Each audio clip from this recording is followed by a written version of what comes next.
And it's all because Vrabel just is a no fun guy. He doesn't like fun. He tried to be Bill Belichick and it didn't work. He's a no fun zone. No fun zone. No fun zone. He's Nashville Shores if they were an NFL team or an NFL coach.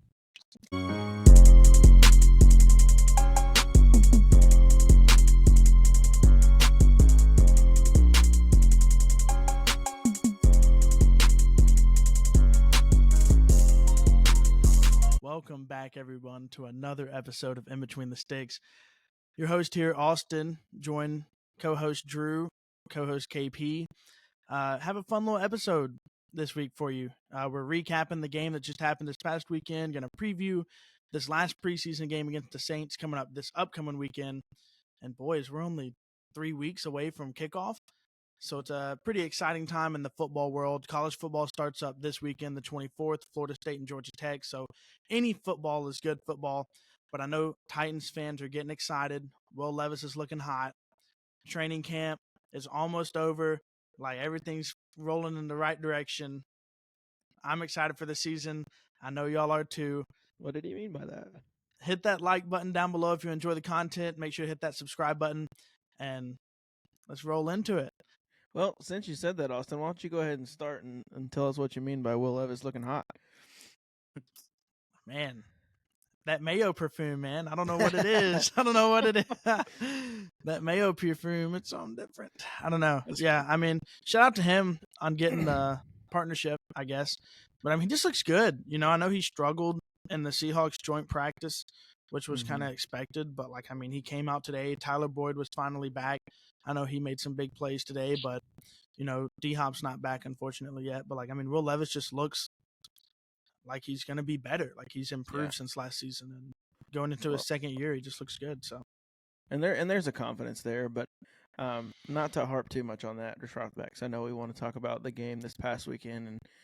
And while it was good that he, you know, didn't play in the sense that we want him to stay healthy, it is unfortunate because we obviously want him to play, and he will be Sunday. But as far as this past weekend goes, you know, we've already talked about it a little bit just before this. I know we were talking this morning in the last couple of days just about the quarterbacks that did play, and kind of had mixed reviews going back and forth. It's just hard. I mean, first of all, it's not always the easiest to like just sit down and watch a backup quarterback battle. I think it's made the preseason a little bit more interesting than it typically would be, just because we have two of them that probably could be backup. But for me at this point, as much as I'd like Malik to succeed, because I really like him as a person, and I think he does have a lot of talent, it's just not quite NFL ready talent right now. And with Rudolph's experience, I think, while honestly, in my opinion, he hasn't been that impressive in the preseason, I think he probably has the edge over Malik right now just with his experience. You know, did start quite a few games, I think, last year for the Steelers when they were going through injury and all that other stuff. So, you know, there's that and there's experience. So it's like when you get down toward the end of the year, especially when you're banged up, whatever the case is, you're going to need somebody with experience to be able to help get through games and maybe pull out some wins for you. So that's kind of where I'm at with the QB battle. It'll be interesting to see once Levis is out this weekend how that will kind of finish out, considering I think cut day is Tuesday. I want to say, Tuesday. So, I mean, we're less than a week away from our team, you know, being cut in half. So, I don't know. It's exciting. Aside from that, for me, the only other thing I'd like to really hit on, defense I wasn't as focused on as much, but I'm just becoming a big Jaquan Jackson fan, honestly. I think he's just doing all the right things right now. It seemed like he was playing through a little bit of pain potentially the other day too.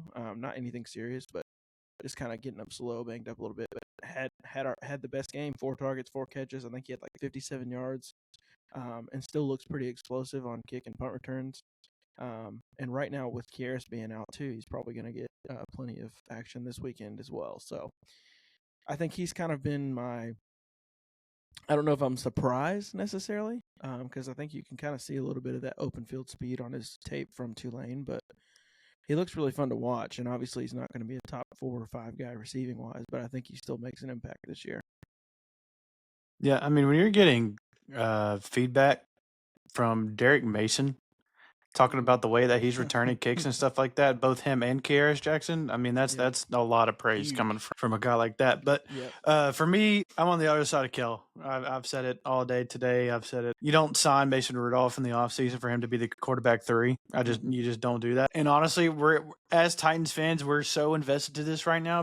We have to been used in the past having to have a backup quarterback and go out there and actually play because of the amount of injuries that we have sustained in the past couple of years. Willing, we don't have to use them this year. Exactly. That's where, like, right now, there's just no way Malik takes that number 2 spot. I think he'll be a great addition to the Vegas Vipers down there in the XFL. I think he'll be a phenomenal XFL player. It's just one of those things where coming from a school like Liberty, not facing the toughest competition like that. So, yeah, his tape's going to pop off because he's not really playing that well. But it's like I said earlier, this is a guy that hasn't thrown a touchdown in 2 seasons that he's been in the NFL, in preseason or in regular season. He's played a fair share of regular season games last year when Tannehill went down. I mean, we did almost beat the Chiefs with him too, and he didn't even throw a touchdown. Like, that's crazy. Okay, and I'll be honest too, though, our receivers sold him he made some throws in that game. We should have won that game. No, yeah, I mean, we should because of me, but Malik. But I don't know. Sure he did throw 1 touchdown to Burks last year. No, I'm pretty sure. But even then, it's like 1. He only has even 1. then. So I get your 1 point. touchdown in 2 years in preseason, stands. regular season is kind of terrible. And we're not on opposite sides. I think we agree that Mason's number 2. I'm just saying I like Malik. I just think it sucks because it's been difficult for him. But I just don't think he's NFL ready. It's kind of my point. He's had a terrible situation. Like, we drafted him to be the next guy, and then sort of. I think we drafted him, but it wasn't as much of a reach. I mean, he was somebody that people were talking talent and potential and ceiling level could have gone like late first round, and we drafted him because in everybody compared him to Lamar because he can run, but honestly, if you just go back and look at his tape from a long time ago, which by the way there wasn't any because he was at Auburn, he wasn't going to play and ended up transferring. It's just weird. Well, here's my thing. I feel bad for Willis. I really do, because when we drafted him, he definitely fell to the 3rd round, and I think John Robinson was the GM. I think he just said, screw it, let's just draft him. Right. Value. He was a value pick, right? He was, like Kel said, projected potentially in the 1st, 2nd round, and he's in the 3rd round, and we're like, oh my, we just have to draft him. And just the way that we ran that offense, and especially the way we run this offense, it just doesn't fit his skill set. It just doesn't. Plain and simple, it doesn't. Right? He's not a pocket passing quarterback. He's not a multiple read quarterback. He's a scramble out the pocket, like make some short, easy throws here and there. Spread RPO running. Yeah, like that's what he is, and that's okay. It just doesn't fit in this Tennessee Titans offense, right? He could go thrive and be a decent backup in a Baltimore Ravens offense, but he's just not going to thrive in a Tennessee Titans offense. I was hoping, he made some big strides this offseason. He did. He's looked the best he's ever looked. Yeah, he has. Sure. And Mason Rudolph hasn't looked good. By any means at all. Like, Mason Rudolph is winning the number 2 spot simply off, like Kel said, pure experience. Not because he looks good, not because he's playing good, and not necessarily because Malik Willis has been playing so bad. It's only because of experience, and there is no other reason whatsoever. Oh, and that's not to say that Rudolph can't be good. He just hasn't been very good. Now, there's more factors that go into it than just like talent, because obviously I think he had some stretches where he played pretty well for Pittsburgh last year. We're trying to gel as a first-team O-line, let alone 2nd and 3rd string. So that's what him and Malik have been working with, on top of rookie receivers, banged up receivers, whatever the case may be. So because that offensive line was bad. Like, first off, like I know we're recapping the game, and that's one of the biggest points. That offensive line was pitiful. Yeah, I mean, especially the tackles. Yeah, left tackle and right tackle. If they weren't getting penalties, false starts, and stuff like that, they were getting blown up. Well, and that's what we were talking about earlier. Nick Holtz said that one of them was on Malik, so there was something with cadence or something that he had off. But the other ones didn't seem to be on the quarterback, so that's kind of concerning. It's just like, what are we, And I think it's kind of the point you made earlier, Austin. Like, we saw it a lot with Dillard last year, and honestly, he got away with it a ton. But dude's just getting off early because they're freaking scared they're going to get beat. He's getting so it's that's just what like happened. He's trying to get a quick jump, and half the time they get away with it. I also think, honestly, for me, go ahead. MVP of this game, and a lot of questions coming out after this game now, is rookie kicker Braden Narvison. I'm gonna be honest, that is not who I thought you were gonna say at all in the slightest. But shout out him though. Dude, I mean, bro hit a 60-yarder. Yeah. Just for sat there and I love the fact that they interviewed Colt Anderson, our special team coach. I think it was either earlier today or yesterday. But But they asked him like, "Oh, whose call was that? To go for it on that kick." And he sat there and he said, "Really?" He said, "It kind of was just we sat there. I looked at Callie. Callie looked at me, and I said, let's kick it, and we kicked it." He sat there and said, "You know what? Screw it. It's preseason. Let's see what the guys got." Well, And he went out there and drilled it. I think He's got he a was boot. putting that in their ears as well, like the actual player himself. And I also learned, I think, if I'm hearing this right, on the broadcast, they were talking about him being sick that day, and he still like toughed it out. And like, I don't know if he has like flu symptoms or something, but he was sick. See, that's the difference though. He's fine. He's fighting for a roster spot. Like he's trying to get on the team. And like, I mean, at this point, like you can't let this guy off the team.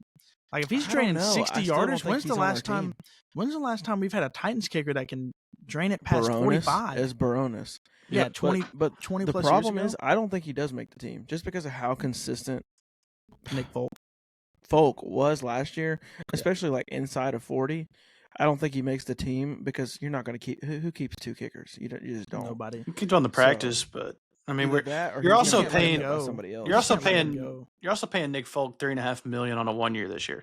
So well, that's true, but it's just worth it. Like he was good for us last year. So like, yeah, he didn't have the leg to get up a 54-yarder or whatever it was like 2 weeks ago. But 50, if it's anything, I'm past less 45. worried about that than I am anything else. But the good news is with Nick Folk too, like we were just saying, can't kick it that well. But I mean, he had that, especially last year. I mean, he's only missed like one or two kicks, I think it is. Oh, certain. Whenever he's 45 yards or shorter, in like the last yeah. like 80 kicks he's ever had. So like, he's automatic.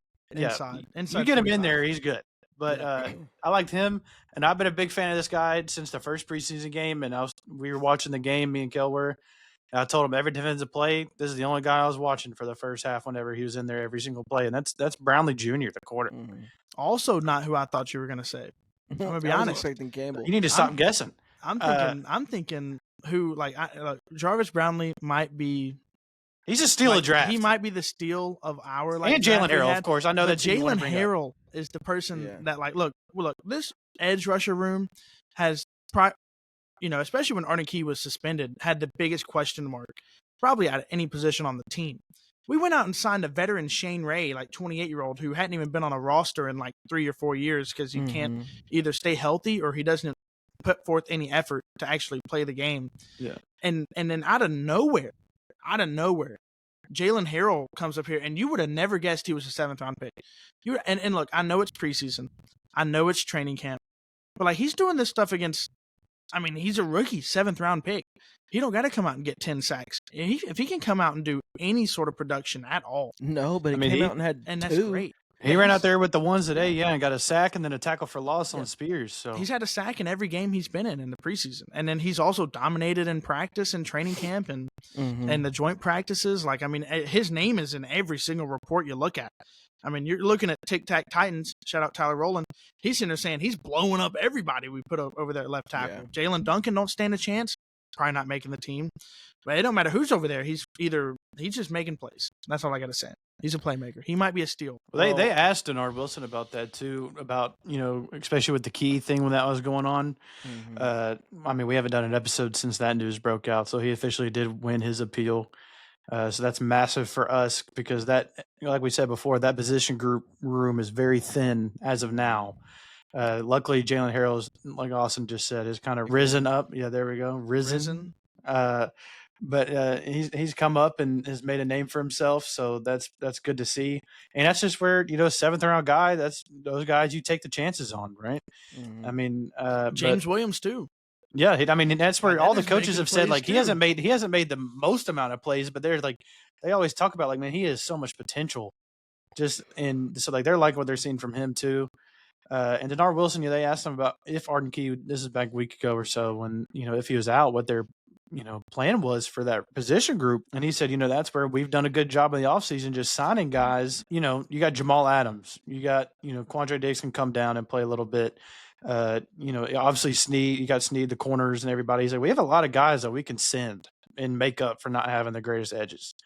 Obviously Kenneth Murray. I mean, Lord. Yeah, let me just say that too. That's a great point you make because I remember just us watching it, and me and Drew were sitting there watching, and we were just on the phone, kind of watching it together, and bouncing thoughts off of each other. But I think the thing that kind of stood out most on defense was the timing of these blitzes.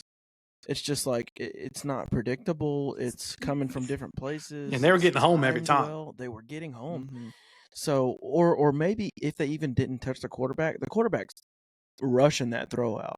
Plus, you already know they're going to be covered pretty well in the secondary. So, they're boxed. That was fun to watch. Just that like aggressive style of like we're going to blitz you on any down we want to, and we're probably going to get home was really fun to see. Considering too that we didn't even have Harold Landry up there, we didn't have Jeff, Key. and we didn't have Sweat, and Key wasn't out there either, right?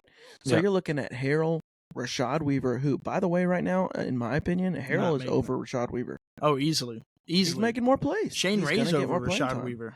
And I'm not dissing Rashad Weaver, but he needs to show up, you know? Yeah, He's got to get some confidence. He obviously hasn't made the plays in the stat sheet, but I was watching Denard especially, and the media availability they had today. They like him. What's not? They said he's done everything they asked. It's just that they said for some reason right now it's getting him to play with the confidence that he should be at.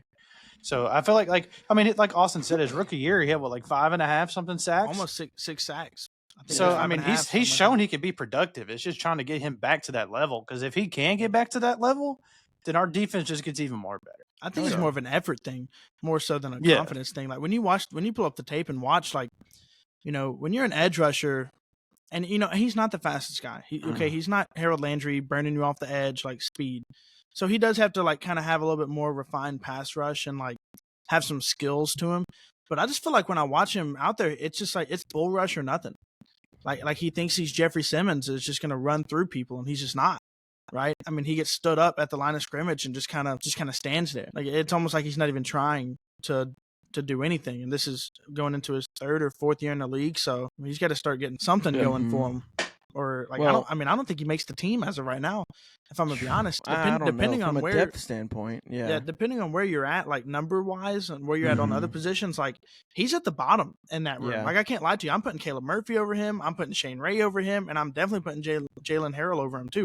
He's at the bottom of the barrel, so like he's like on the cut line for me at the moment. It's a tough spot for him to be in, but I think this brings up another good conversation here. It's just like looking at our O-line versus our D-line, and we saw a little bit of this from the clips and note that we got from practice today. But first of all, one of them I saw was that Sweat put a swim move on somebody, and let me just say, dude's got fast hands.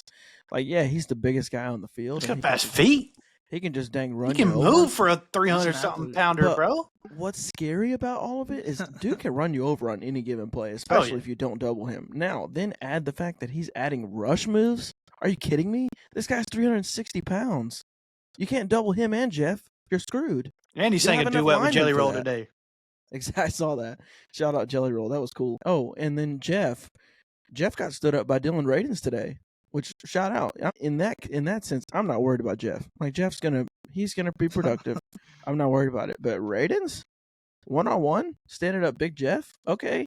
You know, I mean, this is the same guy last year that we mentioned in a couple past episodes. We were talking about the offensive line. This is a guy last year, like Austin said, thank God our offensive line coach came in and said, yo, bro, you're going to be playing this position and this position. He was drafted in a rough situation. But last year, you know, all the injuries went down and whatever, NPF getting suspended, all that kind of stuff. You know, he played right tackle in that Steelers game, and he was shutting down Watt for a little bit. Yeah, he wasn't getting back there at all. So, I mean, I think he has the talent to be decent enough to be a starter for us and play well. It's just, like Austin said, thankfully we have him where he's only focused. Plus, last year he was coming off an ACL tear. So he's really all worried about, you know, that staying healthy and everything. And now you get him in a point where all offseason he gets to work on his actual fundamentals at this position that he knows he's going to play. It just builds confidence. And you just build confidence, and he's gotten much bigger too and leaner. So he looks a lot better. I think it's going to be a good year for him. I'm excited. I think people underestimate how hard it is to rotate between offensive line positions. It's not easy to go from right tackle to left tackle. It's not easy to go from right guard to left tackle to right guard to left guard to center. He's played every position on the offensive line. And because you got to drop weight and be a little bit more athletic to play the outside. And then you got to put on weight to be able to block the big boys in the middle like Chris Jones and Jeffrey Simmons. Well, then you move him back outside. He's got to drop that weight too. Oh, well, then he's got to put back more weight over the next couple weeks because he's back playing left guard or right guard. It's like, I mean, you got to pick something here, right? It's about being comfortable, and it's a chemistry between the offensive line. And, I mean, the poor guy never stood a chance. Yeah. Vrabel never gave him a chance at any position. Like you stick him at one and just say you were going to strictly play this. He might have been, probably the best offensive lineman on our team the last couple of years if he just was given a chance to stay in one spot. He just never was. So it's kind of cool to see him he was the person that was projected to win the starting spot as soon as he got put there this offseason when Callahan came out and said, you're playing right guard, nowhere else. And he was projected to be the starter anyway. Sadiq Charles just kind of made his way in, but now he's retired. So shout out to Radunz. So I hope he has a good year. So yeah, well, that's a good point you make too, because today, it was either today or yesterday, Nick Holt said that it feels as if they are starting to gel, which some people must say, well, why is it taking them this long? First of all, we got a rookie left tackle, a second-year left guard, and a more experienced center, but a new guy who didn't know these. A right guard who we've just mentioned that has played every position under the sun, and then a right tackle who's been battling injury after injury trying to get back, and looks like he's progressing as well. So for them to be starting to gel now, that's great timing. We don't need them to be the best offensive line on week one. We need them to be healthy and very good toward the end of the year, especially when we're hopefully fighting for some playoff spots. So they don't even have to be a top 10 offensive line unit as a whole. But just get us middle of the pack. I'm gonna be good. Just get better. And they're young, man. We got some years with this unit together. So just let them grow. And this is exactly what we did with the Lawan, Jones, Saffold. We let them play multiple seasons and they were together, probably and older, they got better, really, than this group. Because Saffold was already a veteran when we brought him in. So, but we let them Lawan, play. I think, was already on his second contract when we had that big year. So it's just you have opportunities like that now, and you're setting yourself up well with all of this youth, and then you've surrounded yourself in skill positions with better talent that surround a young quarterback that's inexperienced. So it's just we have all this young coaches, we got young everything, man. So it's a new era in Tennessee Titans football, and I think that's what it's crazy now, really, to sit there and think that Harrell Landry and Jeffrey Simmons are our two oldest tenured players, and now they're the unks of the team. That's crazy. Yeah, they're some of the old heads now. Oh, but speaking of old heads, not old heads necessarily, but captains. Shout out Callahan. Oh my goodness. It's not a big deal. This is not a big deal. I love it. But I like see the C on the chest. As a football fan, I want to see the C on the chest showing me who the captain of the team is. It's not some big ordeal. I don't know what Mike Vrabel's problem was. Well, it's like you said, Austin. It's like you said last episode. Mike Vrabel was a no fun zone. He's a hater, dude. Yeah. He's a hater. He handpicked the players that did the coin toss every week. We're sending out Goober Smooch over here to do the coin toss. And meanwhile, we're not sending our actual true captains out there to be the captains of the team. Yeah. What does that tell a player? What does that tell a player when he's grinding and trying to be a captain and a leader of a team? Nope, sorry, we're sending out. There's no reason for those couple years our fourth string linebacker, Derrick Henry, Kevin Byard. There's no reason those three guys never had a C on their chest at all. It's crazy. It makes no sense, and it's all because Vrabel just is a no fun guy. He doesn't like fun. He tried to be Bill Belichick and it didn't work. He's a no fun zone. He's Nashville Shores if they were an NFL team or an NFL coach. Plain and simple. To Vrabel's credit, I do think there was some old fashioned stuff that he was involved in because he came from New England, who that's historically worked for them. But because of Belichick. Because of Tom Brady. And because of Tom Brady. Because of Tom Brady. It works. It's a big difference. Ryan Tannehill's not Tom Brady. Yeah. That's true. And so, but just having that, you had Belichick one, but you also had Tom Brady. So it was just that. But Vrabel tried to come and impose that on it just wasn't going to work. And so now that we've turned everything over, different mindset, we're more aggressive. We want to put points on the board instead of just scoring 7 and hoping that we hold off a team by running the ball for the whole game. That's exaggerating, but that's really what we did the last few years. When we went up 17-7 in that AFC Championship game in Kansas City, remind me, bro. We just started running the ball. And we're just okay. It's we scored that second second touchdown, and I actually thought we were going. Yep. Oh, I think every Titans fan did. We should have. And then Rashaan Evans took a the worst angle I've ever seen in my life, and He we gave lost up. our shot at a Super Bowl. It's not a worse. I mean, the He just angle is gave terrible, up. but it's also you're scared to hit the face of the NFL, especially when he's running on the sideline. That's just going to be a guaranteed. I disagree. flag. I will knock the face of the NFL's head off if I'm going to the Super Bowl. Oh, I wish it would have. Don't get me wrong. Yeah. I like Patrick Mahomes. I like watching the Chiefs. Did I like them that day? Heck to the no, bro. We're trying to go to the Super Bowl. Bro, That's just how it is. screw the Chiefs, bro. It was a lose-lose for Rashawn Evans in that situation. He either lays was. Pat Mahomes out and probably gets tossed somehow that game, right? And he gets dragged all over social media as the dirtiest player in the league. He's Vontaze Burfict It's true. 2.0. Hey, or he lets him go and score a touchdown. Would you rather be a nice guy who didn't get to go to the Super Bowl and watch the Chiefs beat the 49ers when we could have, or would you rather be the mean guy that hit Mahomes but we got to go to a Super Bowl? I mean, I'm laying Mahomes out. I'm sorry, I'm laying Mahomes out. That's what I'm saying. I'm laying him out. He's a runner at that point, bro. We mentioned this on the past episodes. Is. These rules got to change, man. If you're a quarterback and you were scrambling, look, I guarantee you, if Will Levis, that hit he took in preseason in the first game, if Will Levis right there was Patrick Mahomes, flag, guaranteed. 100%. Unsportsmanlike, whatever it's called, every flag in the book getting thrown. Unnecessary tackle. You are a runner once you cross that line of scrimmage, bro. Yeah. Look, don't even get me started. Here's the difference. Going for ages. These quarterbacks nowadays would not, and college too. I can't stand it. I think it's the dumbest rule ever. Protect the quarterback, whatever. But there's a certain extent. When they run, they're running. They are a runner. Okay, these boys would not survive the days of Patrick Willis and Ray Lewis, and James Harrison coming in to literally take their head off. They will take the flag if it means that they're laying the quarterback out and potentially putting him out for the week. They don't care. Bro, but now you can't even touch the quarterback. Titans. You can't even sack the Albert quarterback. Hainsworth. They're eating you for breakfast, lunch, and dinner, buddy. Yeah, you ain't I'm talking going about nowhere. Like just hard-hitting linebackers. You just can't touch the quarterback. You can't even sack. You can't land on the quarterback when you sack him.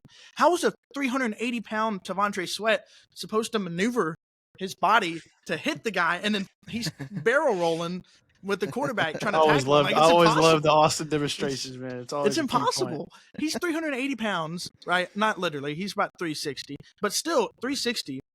Getting off a block, and then he's supposed to grab a quarterback, tackle him, by the way, a quarterback that's trying to escape, and then not land on him. He's supposed to hit him and basically just lay him on the ground. Yeah. If any part of him lands on him, it's a flag, 15 yards. Throw the blanket on him too while you're putting him to bed. And this is my biggest point, and then we can move on because it's just a tangent. But a 45, now older than that, year-old Tom Brady says they're soft. Well, yeah, he was getting pancaked to concussion heaven back in the day, dude. That's what I'm saying. And guess how many Super Bowls he has? More than everybody else. So that's what I'm just saying. Too many. Anyway, it's not just quarterbacks either, real quick. It's not quarterbacks. It's wide receivers too.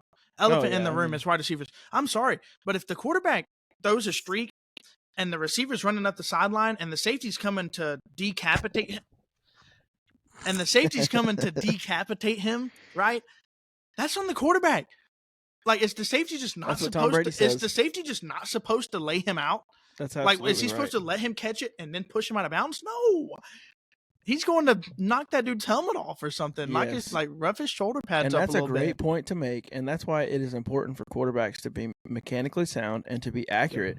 Because some people will see a Calvin Ridley run a crosser over the middle of the field, but he'll just sit in the zone like we saw him do in that first preseason game. Now, if there's a defender coming on his other side that if he will just hit him in stride, they're colliding. So he sits in the zone, and then you can lead him to the other shoulder as a quarterback instead of, I'm just going to throw it out there and hope he holds on to it when he gets his head knocked good off. Lord. Dude, so many times I'm like, can we not do that? So it's an important thing, but they're soft. Yeah, I'm all for player safety. I don't want anyone to take what I'm saying against or like differently to how I'm meaning it. I'm all for player safety. I hate seeing players get injured. But there's a difference between player safety and then going against the sport. Like Tom Brady says, if you know you're going up against Ray Lewis, you're not sending your wide receiver on a slant route to get absolutely, smacked across the middle of the field by Ray Lewis. You're not doing it. But like you can't touch a receiver if he's running a slant. Like you have to he has to catch the ball and get 2 feet and then become a runner before you can hit him. There is no longer hitting on contact. Like, he can't be going for the catch and then you just hit him. They throw a flag every time.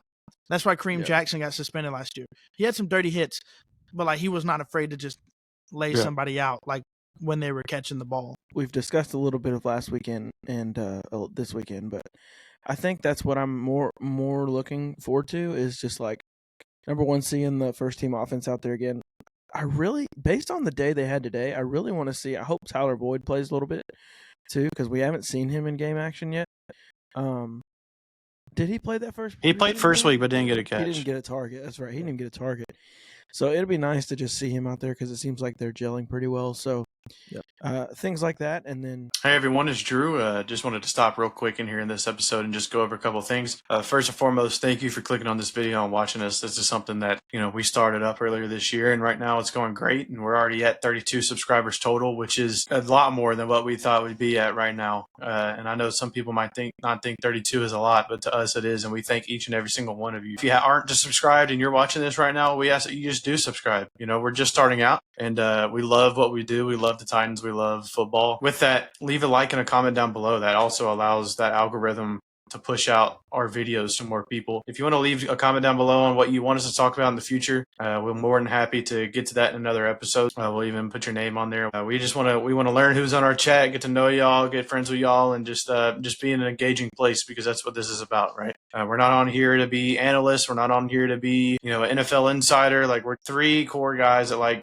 football and like to be around each other. So we ask that you just help us out by liking, subscribing, and leaving a comment. Simple as that, y'all. So if you watched our video last week, we did a new segment called Keeper Cut. Basically, just watch the preseason game, watch the practices, players that are on that cut line. Because like we said last week, you only get 53 total people on the roster. So a lot of the people you're seeing playing in the preseason and hearing about, like, they're just not going to be on the team, which is unfortunate for them.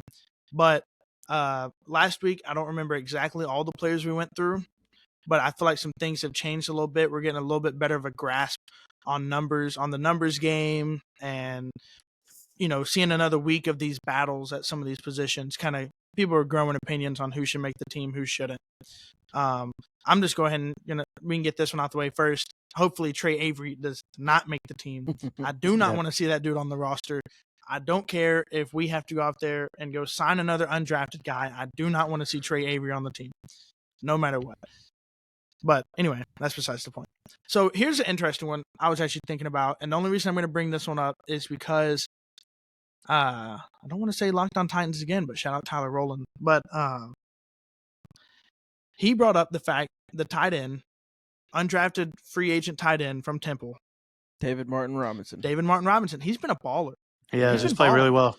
Like, keeper cut. Like, I'm not even going to say, like, I'm not even going to compare it. Maybe Nick Van Ette, the other guy, but he's a veteran, so we haven't really seen him in the preseason much.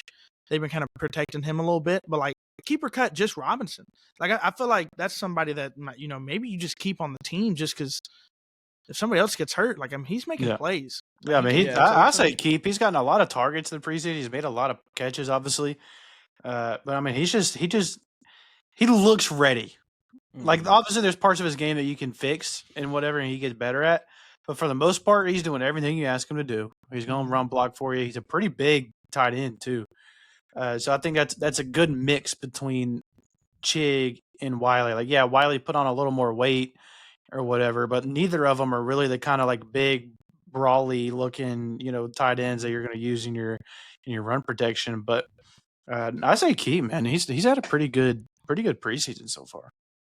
Yeah, I would agree. I think we're probably keeping three, and I think he's the third. You think we let go of Nick Van Ette?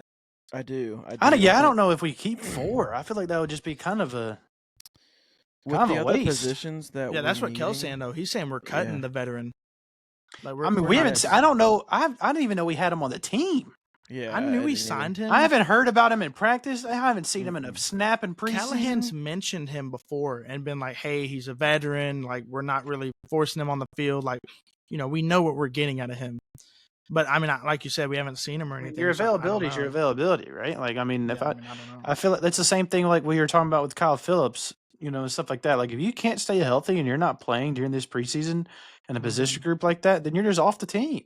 Yep. And I don't know if he's hurt or not. We might be all wrong, whatever, but Yeah. I haven't heard a lip about him. Well, I just think up to this point, Martin Robinson is your third best tight end, and he's young. I mean, Chig is your as far as talent and experience playing time. Chig is your number one, and then I think Wiley can make a case for probably like 1B this year. He maybe not isn't to that level quite yet, just because he dealt with some injury and stuff last year that kept him out. He's one of the players I'm most excited for this season, personally. But then I think it's Martin Robinson. You're looking at somebody who's young, somebody who's very athletic. He's shown some like agility after the catch, and making some plays. So, he looks right for the part. And he's got two younger, but also now into their second, third, fourth year guys ahead of him, like Chig and Wiley. So, yeah, I think he's the third and final tight end that makes the team. So it'll be interesting to see that come, another week or so from now. But, yeah, so I say keep for sure. No, I mean, I agree. Keep, right? He's been making plays. I feel like if we're going to give Chance Campbell the benefit of the doubt and making the team because he's made plays. Talk about what a year to have a preseason like he's had. It ain't no benefit of the doubt. Bro's balling right now. Yeah, it's just a fact. Plain and simple. Plain and simple, he's balling. But I was meaning because, a lot of people, he was kind of viewed as a cut candidate before preseason because, he got James Williams, Cedric Gray. So, where was he fitting in? But, he's played too good to just. I mean, as of now, we're going to keep him. We're going to keep him, I imagine. But as of now, I mean, Cedric Gray's dead last. Bro hasn't played. Yeah, he is dead last. That's another. I mean, I'm not going to say. I wasn't going to do the linebackers just because I feel like. I mean, we touched on last week a little bit. Cedric Gray's a lot, right? He's a fourth-round draft pick. Yeah, he's not getting cut. He's not getting cut, right? But I will touch, more the numbers game, wide receivers. Right now, the talk is that we're realistically only going to keep 6, which last week we said we were going to keep 7. So now that we're back here, we've gone through a whole nother week. We're going to come back and take 1 off, and we're only going to keep 6. And I'll remind you of the ones that are a for sure lock, and that is Ridley, Hopkins, Burks, Boyd, and Nick Westbrook-Ikine. So you only got one more spot to either pick between Jaquan Jackson, Kearis Jackson, Mason Kinsey, Kyle Phillips, Colton Dowell, undrafted free agent or undrafted rookie Bryce Oliver. And I believe that's all of the wide receivers that have really made plays. So, and I will say Bryce Oliver, shout out to him. He has made some plays. I just don't think that it's enough. Personally, just based on too what deep the of a other guys room. have done. It is, and they all kind of play a similar position. So it's for me. Then I look at what else do they add, because you're looking at like 4 or 5 guys there that are all the slot, and we know who's starting slot is Tyler Boyd. Like he's your slot receiver, and then after that, where do you go? And for me, this is so hard right now. And I said it earlier. I'm on the train. I think it's Jaquan Jackson. And honestly, if we do end up keeping 7, I think it's Kearis and Jaquan. Like, it's the Jacksons. So, but to me, if there's 6, it's Jaquan. Just because we have seen him be productive in the receiving game, but he's young and looks very explosive in the special teams return game as well. So that's kind of where I'm at. I will say this though, because I made this point I think a couple weeks ago. But to me, when you're looking at just wide receiver catching the football in the offense, I think Kyle Phillips is the 5th best wide receiver on this team, ahead of Westbrook-Ikine, only because he has nuanced route running and tends to get open. Now, the problem with that is he's injured and he plays the same position as Tyler Boyd. Yeah. So it's just like the reason Nick Westbrook-Ikine is ahead of him for me is he knows the whole route tree. He does anything you want him to, and he's a heck of a freaking run blocker. So it's just like, Phillips just doesn't have enough to add to this team right now. So to me, that ranking is crazy to me personally. I mean, I'm taking Nick Westbrook-Ikine and run blocking over him every day of the week. Every day of the week. That's the one good thing. He might have the ability to run the whole route tree, but guess what? Doesn't have the ability to run that whole route tree? His hamstrings, because he's never on the field. No, I wasn't talking about Kyle Phillips when I said that. I was talking about Ikine. In my opinion, Phillips is just a better pure receiver. Wide receiver, as far as route running, catching ability. I still have number 15 over him because bro can't catch a cold on the field because he's off of it 24/7 because of his hamstring. And that's he's dropping that's what I'm punts left saying. and right. That's my too. whole Like, point. He can't even catch punts. Yeah, like he's I'm taking gone. Westbrook Akine every single day. I'm with Kel. I'm taking Jaquan. Because here's the thing: if Kyle Phillips can stay healthy, I agree with everything you're saying. But just from the pure fact, in the past year or two, he hasn't. It's multiple injuries in and it's the same type of injuries. Yeah, every time. So it's the hamstring. That's every where time. I feel like if he could have came in, it's like, bro, go do been some healthy. freaking yoga. If he could have came in and been healthy, he could be definitely, I feel like, a lock on the team. But obviously hasn't. I feel like he's gone. That's where I think Jaquan Jackson is going to make it, obviously. I think just on the special team aspect, he hasn't done much in the receiving room just because he is running with those threes, isn't getting the most amount of looks. And even if he does make the team as a receiver, he's not going to get looks at the receiver position either. I mean he was our leading receiver this past weekend, 4 receptions, 4 targets, 57 yards. I mean, he had a good game. I mean, yeah, they had a good game. But, I mean, realistically, you look at it. I mean, bro's going to get on the field for maybe a play or two. I mean, with how deep we are, 1 through 5, he's not going to produce as a receiver. But I would keep him just because he has been really, other than him and Kearis Jackson, our only returners. I mean, I'm not expecting to see anybody new out there next week. I'm expecting to see the same 2 guys if they're healthy. The only reason that they might not be out there is because obviously Kearis Jackson, like I said earlier, didn't practice today due to an injury, whatever it is. He's got a bone bruise on his knee. Bone bruise, yeah. Yeah. And that's one of those. That's a kind of stinger thing. That kind of takes a little while to get back from. So we might see, God forbid, we might see a Kyle Phillips if he's healthy out there, and Mason Kinsey maybe. I know he broke. I talked pre-show. He actually ended up breaking his pinky in the game last week, but stayed in and didn't really produce much after that. But I think we keep both Jacksons, honestly, just because of Kinsey hasn't shown much, and Kyle Phillips literally just cannot stay healthy. So. It's a shame. I'm both like y'all said, both Jacksons for me. It's not even close.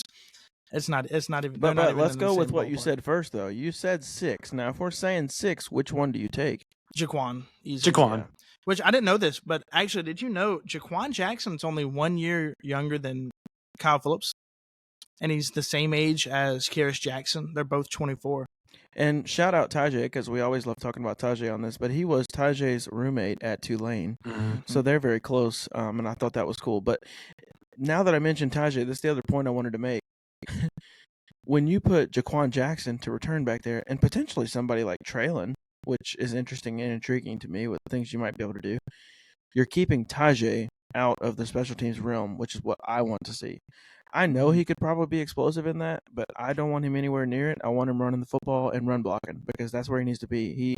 He's very gifted. So it's just like, let's not put him out there more than we need to and get him injured in a kickoff return. So having Jaquan Jackson fills that role. Yeah, so and Cole Anderson, our special teams coordinator, came out and said, "Yeah, there's literally things that we've practiced that y'all haven't seen before." So they're not showing much. Some like old school video game where you have like 2 people back and you got the one on the left catching it, runs up here and like. I mean, he even made the point. He even made the point in the video I was watching today where he said, they're still obviously this stuff's brand new. They're still trying to learn timings of everything. So he said, if you noticed, he was like in the first preseason game, they were kicking the ball to like the 10. The 10-yard line, 12-yard line, whatever. Yeah, because time doesn't matter anymore. But he was saying, this past week, if you notice, he said we're really trying to get our kickers to kick it to the 10 and the 5 and try to push it back a little bit deeper to see if those extra couple of yards can mess up the timings to where they're not having to engage with the blocks up on those guys, if they can find ways to actually just run around them instead of engaging with the blockers, just depending on the yardage of where the kick's at. So I think by week 7, 8, 9, 10-ish, halfway through a little bit, I think you're going to start seeing, how people are going to actually start playing. They're going to get get comfortable with it, have their own strategies with it. Maybe, but I think with that, you might see some more explosive plays happen with it toward the beginning of the season. Well, yeah, for sure. People are going to be trying to figure out how to. And who knows? About halfway through the season, all these teams might say, "Screw it, let's just kick kickbacks every single time." It's only 5. It's only just I mean, most of these kickoff returns are getting to the 30 anyway. So last one, keeper cut, because I feel like I was going to do edge rusher, but I feel like we already answered that one when we talked about Rashad Weaver and them. But it's a big group, and I mentioned earlier how bad they played as a group, and that's the offensive line. Not that it's the biggest, flashiest position in the world, right? Keeping or cutting, but I will say that I'm putting 3 players on here, and pick your poison because none of the 3 have looked good by any means whatsoever. Right? Hold on, let's preface this though. What are we saying? Tackles. I mean, how many are we saying strictly that tackles. we keep? Strictly Okay, tackles. And you're only keeping 1. This is your backup tackle, right? And your options are Jalen Duncan, John Ojukwu, and where's he at? Leroy Watson, baby. Come on. I will ask. Do we know if Dennis Daly's available? He actually did just get cut. Yeah, no, he's going to the XFL or whatever, any other league he's going. He might go be the next Trent Williams in the XFL. Who knows? Honestly, I'm gonna keep Leroy Watson. I feel like we haven't seen enough from him because he did have battle an injury, but that's one of the guys that we traded for early on in the offseason for like a 7th round pick or something like that, if I can remember right. Yep. Jalen Duncan we noticed it last week. He's now on the left side of the line. Last week, when in week 1 he was playing the right side. So I just feel like he hasn't produced at any position, and they're just trying to figure out where to throw him. Yep. And you saw last year. I mean, dude just couldn't block anything. I also want to preface that I kept Geron Christian off this because I think he makes the team. But if you yourself you wanted to add him into the mix, you can. But I think he makes the team, so I left him off and just strictly went with the 3 that have looked the worst all offseason, and that's Duncan, Ojukwu, and Watson. So continue. No, this is probably not a great answer. And part of the reason is just because I haven't paid too much attention to our backup tackles. The only one I've watched the most is I don't know how you didn't pay attention. They were costing a lot of penalties last week. Well, that was brought to my attention. I'm just saying, in a normal play, I was not. I was kind of looking downfield and everything else. But, man, the biggest part of me wants to say Duncan, and that is only because of his youth. And for what it's worth, it seems like Callahan likes him. Bill Callahan, I mean. And he has the physical traits, and I think the talent potential, it just hasn't quite, he doesn't have that confidence from reps. He does just, it's like he's lacking confidence in that he thinks he's going to get beat, so he's having penalties and all this other stuff. So you don't think, brother, he knows. He knows. He knows. So he's getting beat. But if you go back and look at some of his film, I think, what was he, out of Maryland or something like that? Like it was Maryland. There's talent there. It's just, I don't know. But the other part of me, we can find some more. The other part of me is just like, dude, I mean, you might as well look in free agency because you're gonna need a swing tackle. Yeah, that is going to be able to plug and play. Now, we don't really have that. Now, I will say, to make this other point, I'm glad we're doing tackles because I'm not too worried about our interior O-line depth. Mm-hmm. I like Ruppich and I like Brunskill. Obviously, we know he's got good experience. So it's hard. I mean, I think it's really just a toss-up. Either that or you go free agency, to be honest with you. Yeah, I mean, I think that at this point it's too late. Free agent wise, I don't really know who you're probably not going out there and getting anybody that's better than those 3 guys. Not that they're good by any chance. It is a tough choice, Kel. Who are you picking? How old are the other 2 guys? So Duncan is 24. I'm glad you asked. Duncan is 24. Ron Christian is 20. Or my bad, not Christian. Ojukwu is 25, and Watson is 26. And Ojukwu was actually an undrafted guy too, so you're not really going to be eating much by cutting him. Nope. And Watson was the trade, 7th round pick to the Browns for Leroy Watson. I think it's between Watson and Duncan, but Watson has more experience, doesn't he? Yeah, he played for the 49ers. Yeah, and he has experience. He was with Bill for last year. There's a reason that we traded for him. So. I think Watson makes the most sense just because Jalen, he just really hasn't put much out there. It's like he's a check collector, dude. You can't go off of like he has potential that he could be decent. You should add that as a segment. Check collector of the week. Yeah, well, that'd be crazy. But not just the Titans. Not just like not just the fans of the Titans, not pushing people away. We're being real. That's what this whole channel is. We're fans that keep it real. We're keeping it real. Daniel Jones, that's the check collector of the week. If we're starting this check week, collector of the decade. That boy is buns. Can we come up All with a caps. new nickname for him? Because Danny Dimes is wild. Dude, I watched him throw a Danny pick sucks. six. That's what I said. Danny sucks. How you throwing a pick six in the preseason? That's, Dude, didn't he throw it's like such a bad three? play. Drew, what's it? Austin Powers, and he says, Scotty don't. We'll just call him Daniel doesn't. Because it's not good, bro. It is not good. Yeah, he's horrible. He's the Yeah. worst. So you're sticking with Watson, Kill, right? You're Yeah, I sticking think I'm Leroy. going to go Watson. Yeah, I mean, I'm going strictly off name here. I think Leroy Watson is way cooler of a name. Yeah, that's what I was about to say too. It Like, just sounds better. He sounds like. I mean, I'm sorry. I'm like, Oh, look at Leroy Watson on this play. I'm like, yeah, but look at him. yeah, they're all terrible, right? They're all garbage cans and probably wouldn't touch Jalen the Duncan field. sounds like a on bum. any other I'm team. sorry. They're not touching the field on any other team. Duncan But welcome to the Donuts. Titans. That's what he's doing. This is the Titans, where players that don't make other rosters Yes. play for us. So, Well, and let me just say Tannehill this. still ain't on a team, man. We need to pray to the Lord up above that. Petit the Frere one- stays healthy, please. No, honestly, I'm going to say the Oh, opposite. Man. Get I'm gonna get say MGM JC. off his phone. Bro, please, Lord Jesus, help JC stay healthy because I cannot have our blind side blocked by one of these bums. Will Levis will get killed. He will be killed. Jalen And we Duncan will have to go season, to that baby. Come funeral. on.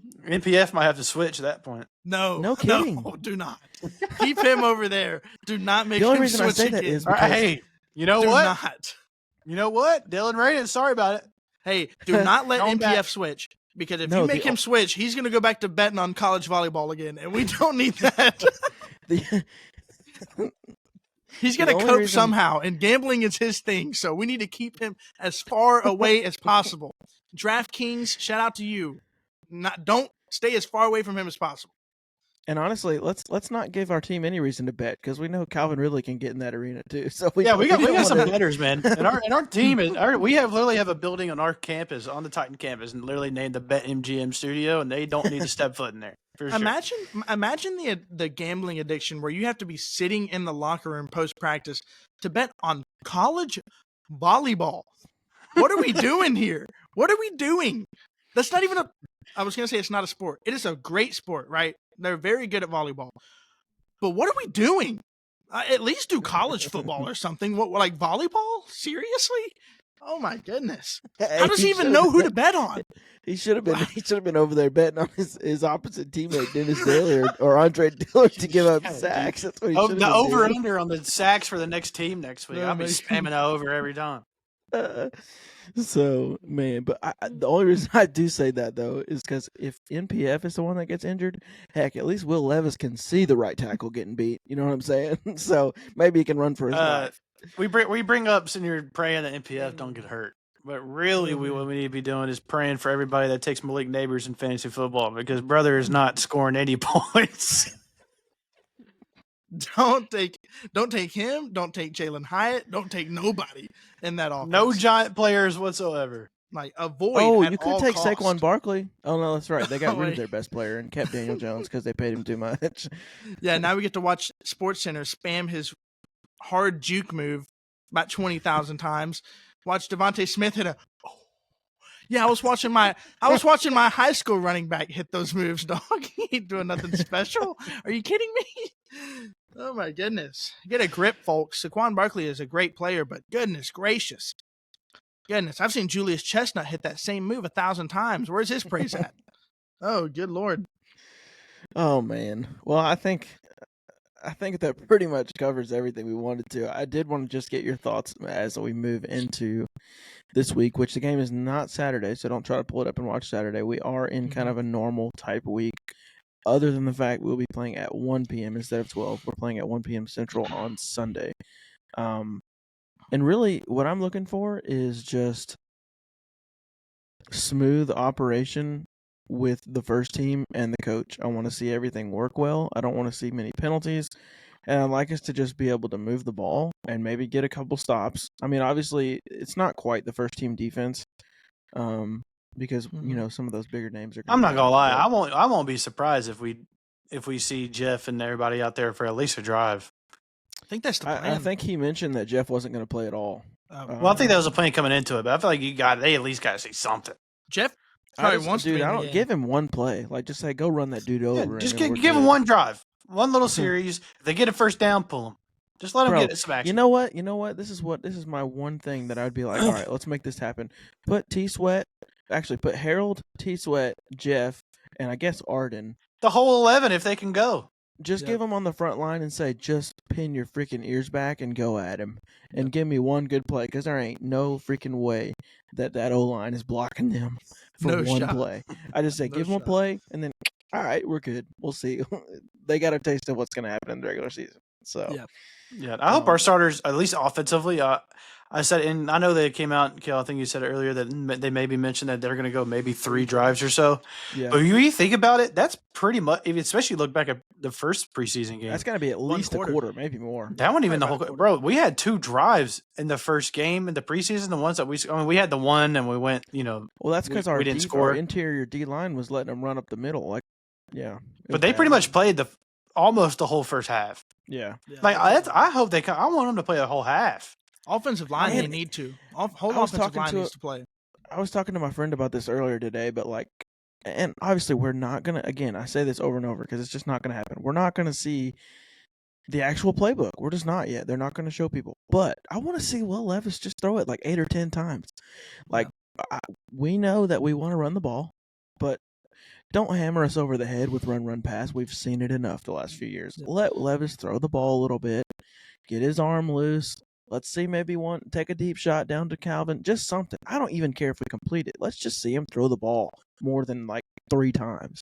That's all I want to see. Hopefully they play at least. The offensive line needs the most reps out of anybody. Mm-hmm. They got to play at least the whole first quarter. As many reps as they can get. I want to see some pass pro reps. You know what I mean? Yeah, they need something. Give me some pass pro. So they need to do that for sure. It's exciting. I just hope, and I know they have things they're wanting to see too, which matters more than what we think. But show the fans a little something. You know what I mean? Last week's game was the real game of okay, you're making the team, you're not making the team. At this point, they kind of know who is going to be on the cut list. Yeah. So maybe this last game, obviously you go out there, maybe have a last chance of those guys that are maybe on dude, you have those guys on the position group. This guy, at this point, you kind of know for sure out of here. But then you're going to those last couple guys in that room. You're like, okay, this game, this is their chance to separate and just get one up on somebody.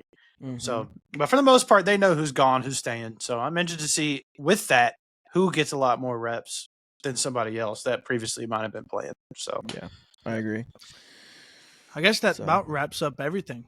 If you enjoyed the video and enjoyed the topics, please make sure to hit the like button. Maybe even put a comment down there. Let us know what you think about the video, what you think about the Titans, if you're excited for this upcoming season, or if you're not a Titans fan, let us know you're excited for your team. And as always, if you have any topics you want us to talk about, maybe some college football, whatever the case may be, we will absolutely do that in a heartbeat. So we appreciate all of you for watching. Tighten up.